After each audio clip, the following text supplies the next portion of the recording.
Fiind de șoaptele în cher, oglinda crapă sub al tău sustin. Supraveghează un vis ce poartă chipul unui strigă extins. Am încercat să fug, am vrut să mă rog, dar fiecare lumină dispare în noroi. Vine miezul nopții, trece prin valea șoaptelor. Nu mai am puteri și nici timp să regret. Am scris cu sânge numele tău, o bodeaua rece din visul meu, și te simt prin zidul reci. Când noaptea cade fără să-mi zici, vântul îmi spune ce-ai șoptit, un cântec vechi uitat rănit.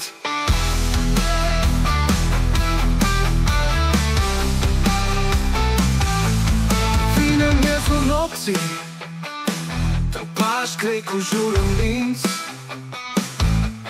Nu mă lasă în pace, știi ce-am ascuns în gând. Vine miezul nopții și-am greșit iubind prea mult. Plătesc cu umbra mea păcatul unui când pierdut. Îți aud pașii prin valea șoaptelor. Ești aici, îți simt răsuflarea chiar lângă sufletul meu.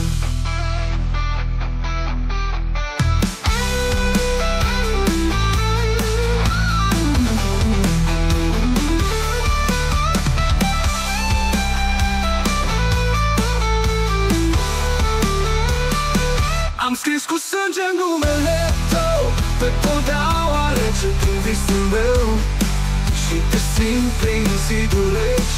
Când noaptea cade fără să-mi zici, vântul îmi spune ce-ai șoptit, un cântec vechi uitat rănit. Vine miezul nopții, tu pași grei cu jurăminți.